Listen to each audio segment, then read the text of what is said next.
Live in Las Vegas with your hosts Dave Carney and Chad Forster. Yeah, welcome back to Live in Las Vegas here on News Talk 720 KDWN, broadcasting live from Sahara Coins and Precious Metals, corner of Sahara and Tenaya. Dave, Chad, and Ray Bullish. Brian from Sahara Coins in the saddle with us here. Tons of great stuff going on at Sahara Coins. We are giving away the farm, so to speak, a 2014 quarter-ounce gold eagle, ounce of real silver in the form of an American eagle, as well as, Ray, a whole bunch of great other Sahara Coins swag, plus proof sets. I mean, you guys have really gone all out. You've got tickets to Jeff Civillico. Civillico. I'm going to get that. Name is a juggling act, and he's a juggler. Jeff Civillico. You've seen this show, Ray, and you say it's amazing. I've seen this show, I think, 3 times. Great show, really entertaining, and it's a family show as well, so you can take your kids if you win. Oh, really? So the guy's not going to swear then? No, he may sit on your head at one point in the show. You'll have to go to the show to see. Hey, you know, that actually sounds like something my son would really love, because he's into magic and different kinds of acts, so a lot of fun there. Well, listen, we're going to open up our Centennial Toyota text line today, guys, since we are broadcasting live from Sahara Coins. The number remains the same, 702-257-5396. That's 257-5396. Feel free to join us in with your comments, questions, or slight stories you'd like to add here to our live news. Again, slight stories? Small stories you'd like to add in here to our live news segment. Again, 257-5396. Now, guys, coming up later on in the program, again, we're going to be taking a look at sports and what the NFL was doing with Adrian Peterson. Whether or not they promised Adrian Peterson he could come back after 2 games or serve, or get credit basically for time already served. Yeah, the problem is Troy Vincent really has no authority in the NFL, and that's the question mark is, sure, he said that, and we have a recording of it, but it doesn't really mean anything. But yet, again, it just shows you how inept the NFL really is and how organized Roger Goodell is, which he isn't. Yeah. What does any proof in the NFL nowadays mean? Let's be real. That's true. I don't know. What does proof mean in general now? Exactly. We're looking at everything. It's videotaped. We see exactly what's happening, and we still decide to not act on it. Speaking of ineffectiveness in government, we're going to be talking tomorrow, Chad, to representatives from the Nevada Medical Marijuana Association and their thoughts on why there's certain holdups here on the state, the county, and the city levels about some of the medical marijuana facilities that were promised to be open, now that are being kind of slow rolled. We're going to catch up with the little 420 at 1:30. That's right. Well said. Also, that's awesome. Also going to have Judah Zakalik on with us from Peters and Associates tomorrow, and he'll be breaking us down, Chad, on kind of the legal aspect here of what medical marijuana means from a legal perspective and how that impacts folks here in business, employees, employers, and what that really means to folks here in the town. Yeah, and I'm wondering, what their thoughts are on how close we are to just legalizing it all together, or decriminalizing it, like obviously like Washington, Colorado. Getting to that point, I think that Nevada is probably one of the states that's next on that list, I would think. Yeah, well, and if the bureaucracy operates as it normally does here in Nevada, it'll be federally legal before medical marijuana is actually passed through here. We're going to take a look at a couple of the other stories burning a hole through my outline here in today's live news. And now, for an all-new look at stories from around the world and around the town, here's the live news. All right, live news here on Tuesday, the 16th of December. And guys, obviously we are following the situation back in Pennsburg, Pennsylvania, a suburb outside of Philadelphia, where the manhunt for a Marine charged with killing, well, at least suspected to killing 6 people, including several of his family members, Bradley Stone, was found dead. The cause of death is not being reported as of this time. But when you look at something like this, guys, yesterday we were saddled with 2 tragedies of similar nature. One in Australia, obviously 16, 17 hostages in total, 4 people dead, including the gunman. Here, now 6 people dead, 7 if you include the gunman. So tragedies on national levels for both countries. But let me ask you, because we take this show in a couple of different directions from time to time. Ray, do you see any correlation with these 2 events? Any correlation with the CIA torture report being leaked, or is this just another round of really bad coincidence?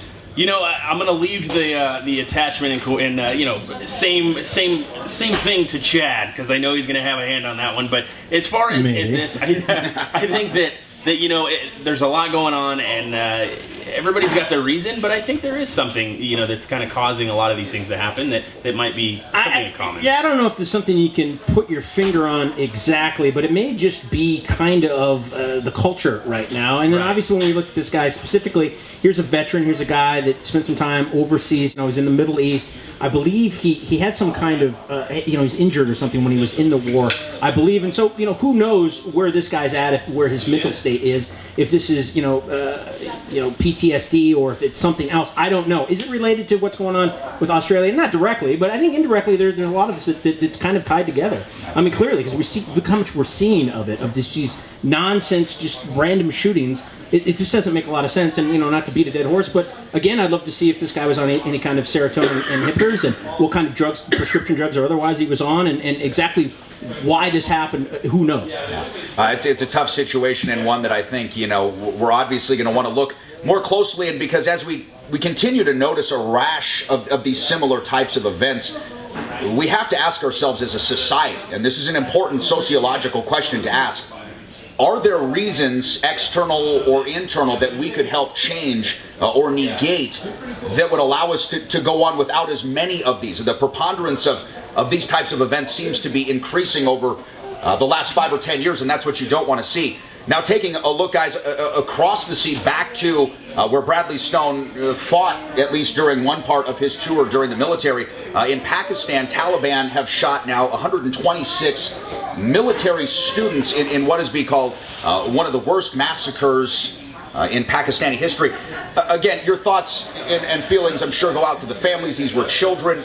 This was a military installation, but just more nonsense in a time when we were hoping things might simmer down. Well, I mean, one thing, this is a military school, and it looks like, because the military school was segregated, boys and girls, it looks like they were primarily going after the boys, I guess with that kind of that old school thought of the future soldiers that would fight for Pakistan, and so they're taking it out on them, which is just unconscionable.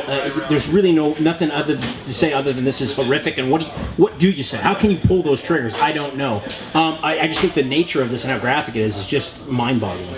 Right. I look at it the same way you do. The other thing, it is a military school, but when have these guys really ever cared who they were pulling a trigger on? They don't. Yeah, that's the unfortunate nature of the world today, and especially international terrorism, if we want to use that word. I would kind of, Chad, refer back more to a show that we had a couple of months ago when we were first uncovering the ISIL operations and calling it what it is, organized crime.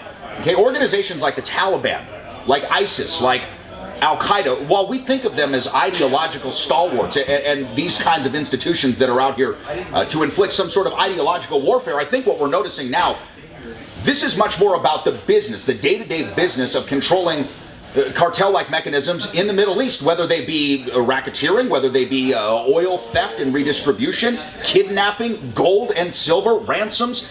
And so I think, too, when we look at how do we deal with these things, because everybody wants to react, right? We see something going on in Australia, and half the hawks are going to say, well, we need to put boots on the ground in Australia. We got to stop this madness right away. Boots on the ground. You see this in Pakistan. Boots on the ground right away.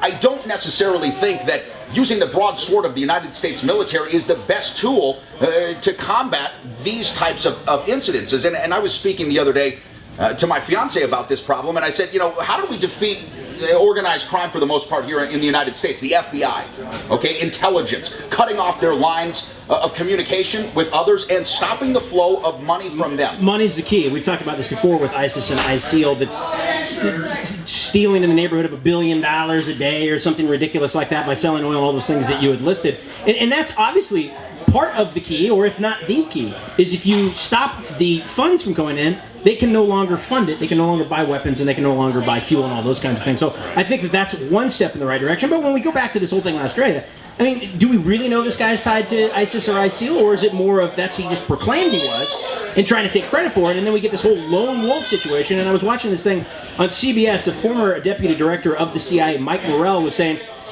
yesterday morning, it shouldn't be a surprise to people when this happens here. Sometime over the next year, guaranteed. So I'm thinking to myself, guaranteed?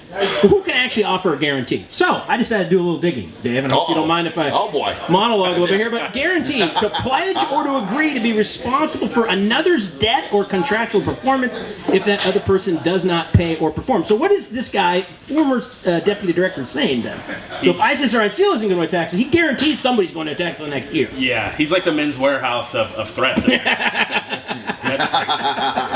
Yeah, you know, when you think about the way that the media is kind of controlled now, and I take this with an asterisk because I realize that we're part of the media. Fortunately, KDWN is one of these stations that offers a bit of truth in an otherwise fairly homogenized a look at world news. But when we look at the way the media portrays these things, we do get the sense that there is a script being outlined, that there is a certain company line that is being given to not just national newscasters, but to local newscasters as well. As a matter of fact, if you go to daveandchad.com, that's Dave, A-N-D, Chad.com, Chad was able to find a video the other day and put it on our website, one of the best that we've ever really found, and it asked the question, is the media scripted? And if you watch this video, it's about 1 minute and 45 seconds, and it's about Black Friday. You see that people from Bangor, Maine to Portland, Oregon are saying the same things about Black Friday. Now, while that may seem coincidental, when you really watch this unfold in front of your eyes, hear the words that are being said. It puts it all together for you. You realize they got the script. Absolutely. All right, we got the script too. It's time to take a quick look at traffic with Desiree Peoples. When we come back, more on the live news. Nevada put a time capsule together marking its 150th year anniversary. Won't be open until 2064. What do you think's in it? We'll talk about that when we come back here on Live in Las Vegas.